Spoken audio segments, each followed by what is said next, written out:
Tout de suite le premier livre, celui-là écrit par Dimandoum Mandenkor, pour sortir la BEAC de sa gouvernance défaillante, promouvoir une banque centrale assurant l'intérêt général. De l'auteur, il faut dire qu'il est économiste tchadien, anciennement directeur au siège de la Banque des États de l'Afrique centrale. À Yaoundé au Cameroun, il a jusqu'en 2012 mené une carrière professionnelle à différents postes au sein de la Banque centrale, de la Communauté économique et monétaire de l'Afrique centrale et à la Commission de l'Union africaine à Addis Abeba. Aujourd'hui, il est retraité. Dimandoum Mandenkor, bonsoir et bienvenue sur le Point littéraire. Bonsoir, monsieur Fako. C'est un plaisir de vous recevoir. Vous avez passé 35 ans au sein de la Banque des États de l'Afrique centrale. On est tenté de vous demander tout de suite quelle est l'expérience qu'on garde de ce passage là-bas. Bien, alors merci de nous recevoir, je dirais, sur votre antenne. C'est l'expérience déjà d'une institution sous-régionale, c'est l'expérience d'un travail sur nos 6 pays, l'expérience de travailler avec des collègues donc des différents pays, de différentes cultures. Ça montre aussi la capacité à travailler de gens venant d'horizons divers, de pays divers, de cultures diverses. Donc ça c'est une chose, c'est aussi l'expérience d'un travail en liaison avec les responsables de nos États, particulièrement des ministères des Finances, pas seulement, des institutions de statistiques. Donc c'est ce besoin de travailler en collaboration, des échanges qu'on doit faire, encore une fois, donc entre ces compétences qui sont aussi diverses. Est-ce qu'on peut se dire finalement qu'étant à la retraite, on prend sa plume avec autorité pour parler d'une institution qu'on a fréquentée, qu'on a certainement connue à travers les différents contours, puisqu'on a occupé des postes de responsabilité là-bas? Tout à fait, c'est pour quelqu'un qui a été recruté peut-être à 26 ans, et passé 35 ans là, qui a connu plusieurs gouverneurs. Il y en a qu'un avec lequel je n'ai pas travaillé, donc comme on dit, c'est quelqu'un qui est passé par différentes étapes de la carrière à la Banque centrale, passé de chef de service, mais là, il y a comme une anomalie effectivement chez moi, c'est que je suis passé de chef de service à directeur. Oui. Et ça fait partie des choses qui interrogent. Pour dire que... la gestion de la ressource humaine. Absolument, voilà. Et c'est un des points clés, effectivement, de mon livre, c'est cette analyse-là de cette gestion qui n'est pas optimale et qui donc provoque beaucoup de gaspillage. Est-ce qu'on peut dire que le livre tombe à point nommé quand on sait qu'en 2022, on avait quand même célébré le cinquantenaire de la BEAC et il y a eu une réforme un peu plus tôt en 2010. Est-ce que la réforme a été profonde? La réforme n'a pas été profonde, ou si elle l'a été, elle a été nominalement. Donc, pas dans les faits, pas de manière effective. On a adopté, on va dire, un cadre, on y a fixé quelques éléments, mais on n'est pas allé jusqu'au bout en termes de modalités de fonctionnement pour assurer réellement, je dirais, un système qui fonctionne bien et qui soit efficace.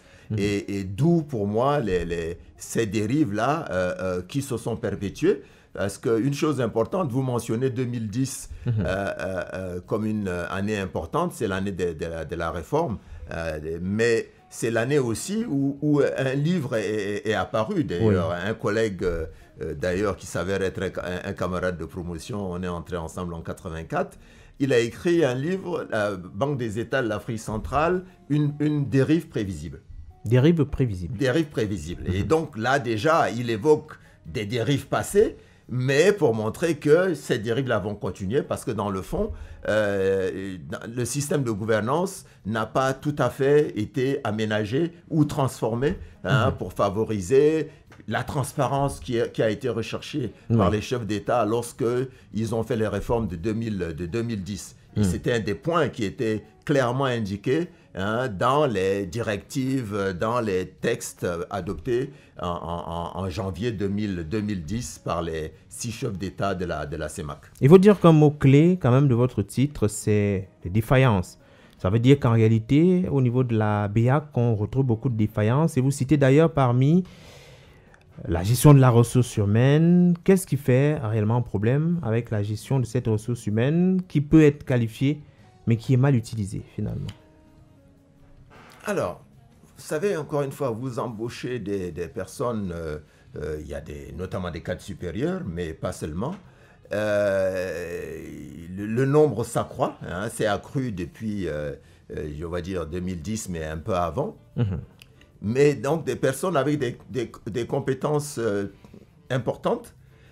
Aujourd'hui, des agents de la Banque centrale, après 5-6 ans, quittent la Banque centrale, même moins, et se retrouvent au FMI, à la Banque africaine de développement, à la BDAC. Parfois, ils étaient recrutés comme cadres moyens, mais ils réussissent à passer comme cadre supérieur dans d'autres institutions. Oui. Donc, ça veut dire que c'est des personnes qui ont des compétences, qui ont du potentiel, mais des potentiels donc qu'un système, je dirais, plus moderne exploiterait mieux, utiliserait mieux. On favoriserait le développement déjà de ces ressources qu'on amène, qu'on acquiert à un début, mais qu'on devrait pouvoir, encore une fois, par des mises en stage, par peut-être des formations continues. Des formations continues se font, mais on a parfois besoin d'un accompagnateur, d'un tuteur, voilà le terme que je cherchais, qui peut amener, je dirais, ses collègues de plus jeunes, débutants, à progresser. À mieux se surpasser. À mieux se surpasser. Or, nous manquons de ça.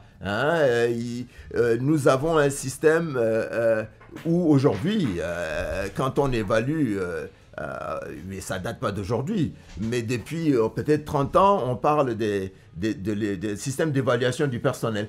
Ce système, ce système n'a pas du tout évolué depuis 40 ans, 50 ans. Si on parle de système d'évaluation du personnel, il y a quand même, vous l'avez cité, le recrutement. Récemment, il y a eu toute une polémique autour du recrutement. Comment sont réalisés les recrutements à la BEAC? Est-ce qu'il y a un type de profil recherché et surtout de l'objectivité à travers les différents recrutements qui sont lancés? Oui, dans les textes, les profils sont très variés suivant les métiers de la banque. Vous y avez aujourd'hui des économistes, des comptables, des financiers, des gestionnaires des ressources humaines. Aujourd'hui, on a élargi, on recrute des informaticiens évidemment, des spécialistes des marchés financiers. Donc aujourd'hui, nous avons élargi cette gamme d'expertise au niveau de la banque. Expertise qui, encore une fois, qui est recherchée, qui est bien utilisée. Mais ce qui manque, encore une fois, c'est aussi le suivi de la promotion de ce personnel, cette gestion de la carrière du personnel, c'est celui-là où on trouve les plus grandes failles. Parce que vous allez voir quelqu'un dont on n'a pas bien mesuré, je dirais, les capacités, les compétences, pas seulement techniques, les compétences managériales. On va, du jour au lendemain, le propulser au-dessus d'autres collègues qui ne déméritent pas, qui peut-être mériteraient d'être promus. Alors, qu'est-ce qui peut justifier cela, cet état des choses? Alors, favoritisme. C'est du favoritisme de manière très claire. C'est du favoritisme, on l'a vécu, c'est une façon de brimer certains. Et donc, aujourd'hui, comme je l'évoque, il y a des collègues, des jeunes qui arrivent, qui n'ont pas, déjà au centre de formation, on les entend évoquer leur parcours je dirais professionnel. Dire je vais être directeur d'une agence de la banque très bientôt, après 5 ans, après 6 ans. Parce qu'ils ont peut-être le long bras, comme on dit souvent. Alors, il y a qu'à l'intérieur, 50 ans plus tard, vous semblez estimer qu'au niveau de la BEAC, les 6 pays membres, du moins leurs citoyens, sont un peu mis à l'écart. La France continue à avoir une trop grande influence sur la BEAC. Finalement, est-il possible de sortir de cette nasse-là? Tout à fait, tout à fait. Déjà en prenant au mot les uns et les autres. Nous avons tous suivi le président Macron déjà en 2019. Plus récemment, en février-mars 2023, demander à ce que les responsables politiques de la zone franc, en Afrique de l'Ouest et en Afrique centrale, prennent leurs responsabilités. En Afrique de l'Ouest, ils ont commencé par le faire. Il n'y a plus de membres du conseil d'administration français dans le conseil d'administration de la BCEAO. Donc on peut se passer de l'expertise française dans ce domaine-là? Est-ce que cela n'aura finalement pas des conséquences géostratégiques? Mais aujourd'hui, en fait, depuis 72 marque le début de l'africanisation des banques centrales.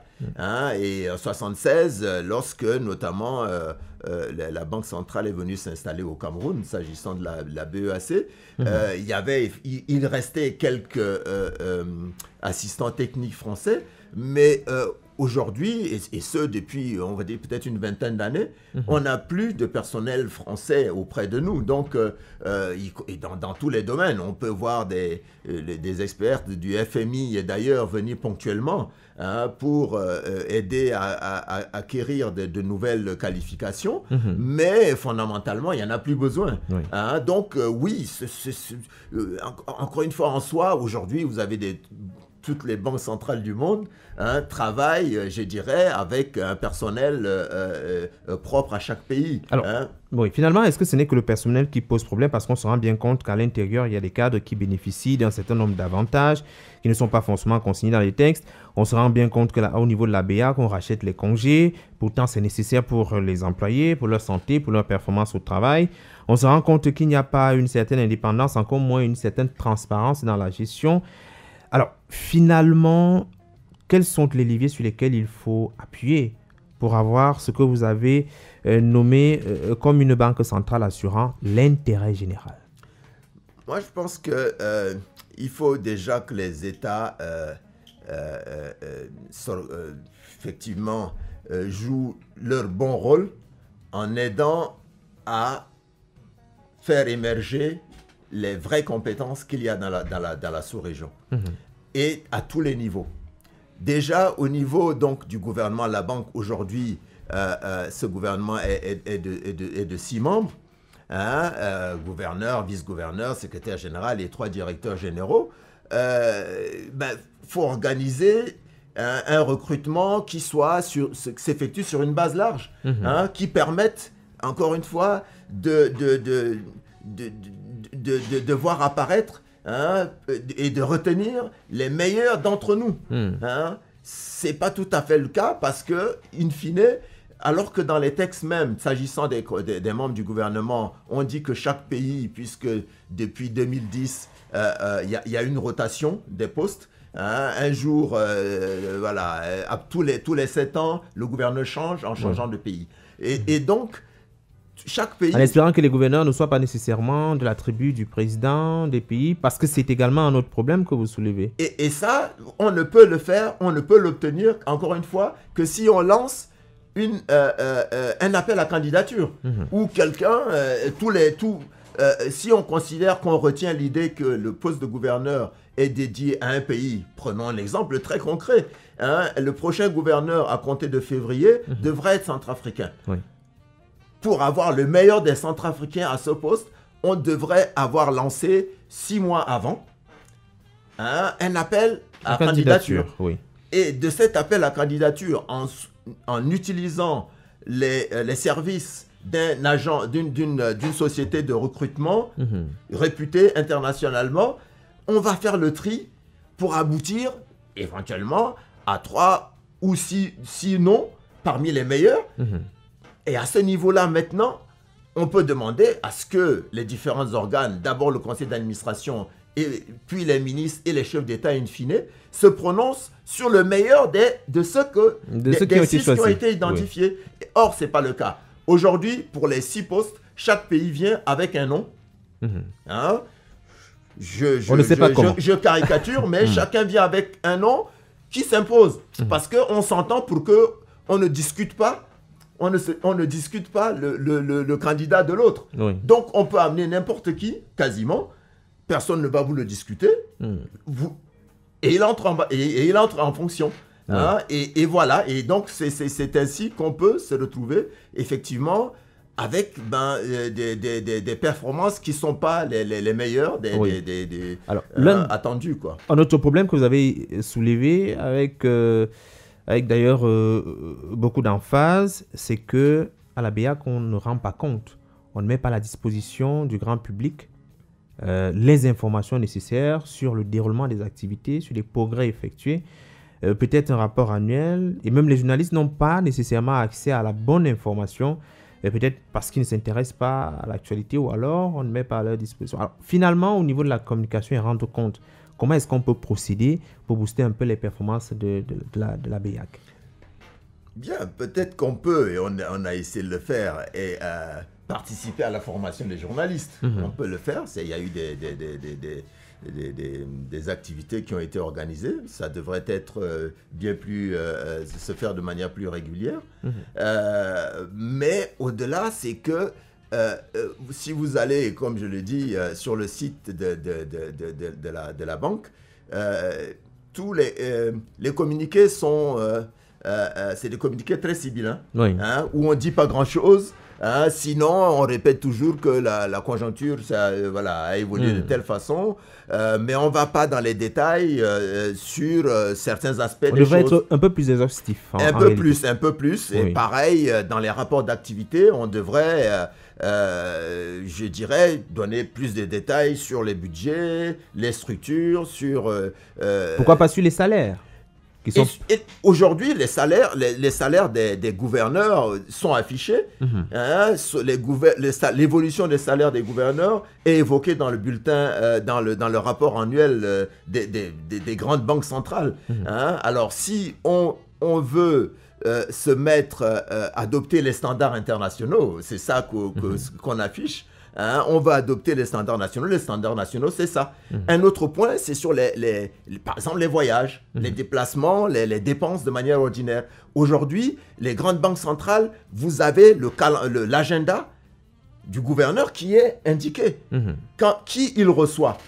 C'est aussi pour vérifier s'il ne reçoit pas, par exemple, des banquiers avec qui il s'entend pour pouvoir éventuellement faire de la manipulation des cours ou de partager des informations qui ne devraient pas l'être. Aujourd'hui, c'est des points qui sont suivis de très très près, hein, sur lesquels, en fait, il y a une législation, il y a une réglementation à la Banque centrale européenne depuis 2016. Oui, encore une fois, les agendas sont indiqués. C'est pour savoir si le gouverneur et les membres du gouvernement sont bien en poste. Combien de temps sont-ils là? Et que font-ils exactement? Que font-ils de leur journée? Oui. Et ça, voilà, ça c'est un point. Le citoyen lambda a besoin de savoir si ces ressources, parce que c'est un bien public, hein, si cette structure-là est utilisée essentiellement pour assurer une politique monétaire ou pour assurer un certain nombre de fonctions qui servent l'intérêt commun. Oui. Ça, aujourd'hui, nous n'avons pas les moyens de pouvoir vérifier cela. Aujourd'hui, les pays africains font face, on va se limiter à ceux des pays de l'Afrique centrale, font face à des challenges, notamment le développement économique. Est-ce que la BEAC apporte des solutions nécessaires? Est-ce que la structuration de la BEAC offre des opportunités d'avoir des politiques monétaires assez adéquates, notamment liées aux besoins africains ou le pays de l'Afrique centrale? Bien, voilà, c'est un point effectivement important. Au niveau de la BEAC, l'objectif principal, c'est effectivement plutôt d'éviter l'inflation, d'éviter la hausse des prix. Mais c'est également dans les objectifs, c'est celui, autant que faire se peut, d'aider au développement économique.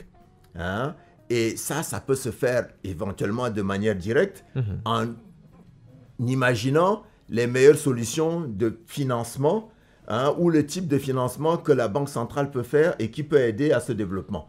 Ça, c'est une chose. Aujourd'hui, on considère que la BEAC ne doit pas intervenir de manière, je dirais, importante sur cet aspect, parce que le principal point, c'est de regarder l'évolution de l'inflation. Mais au-delà de ça, il y a un autre aspect. On peut travailler, effectivement, à améliorer le secteur financier, aider le système bancaire à concevoir les bons produits, les bons mécanismes, pour pouvoir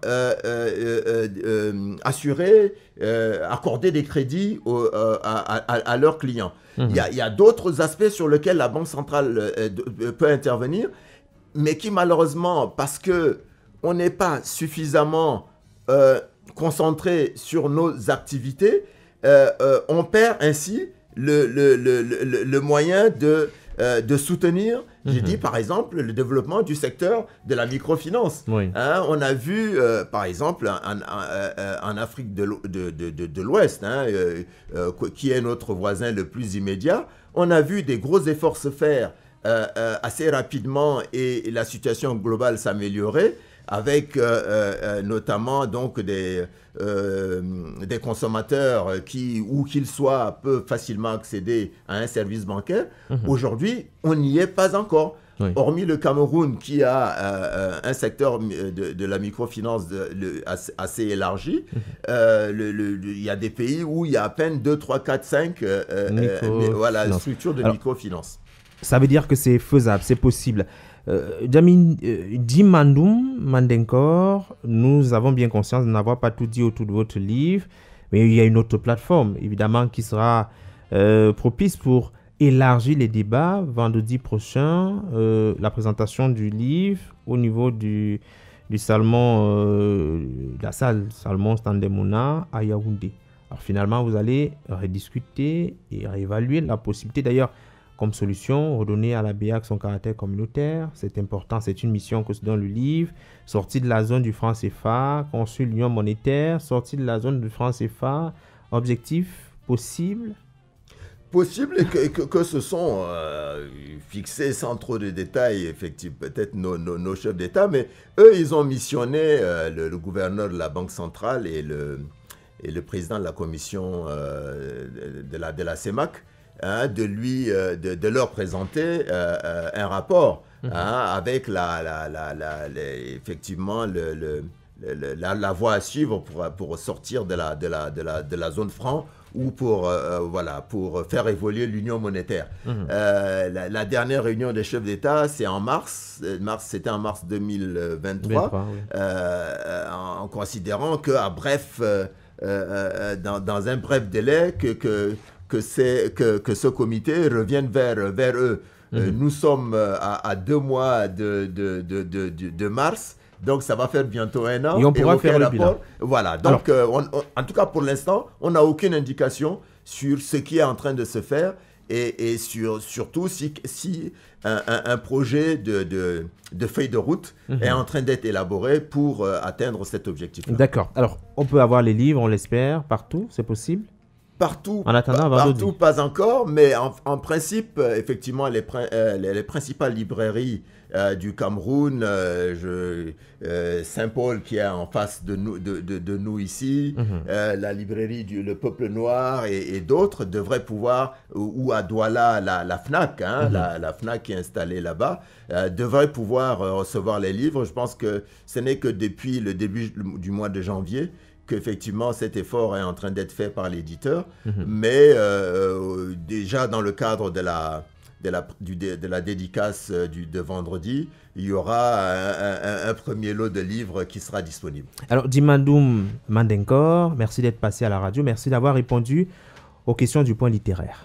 Merci à vous et puis longue vie et meilleurs vœux à vos auditeurs.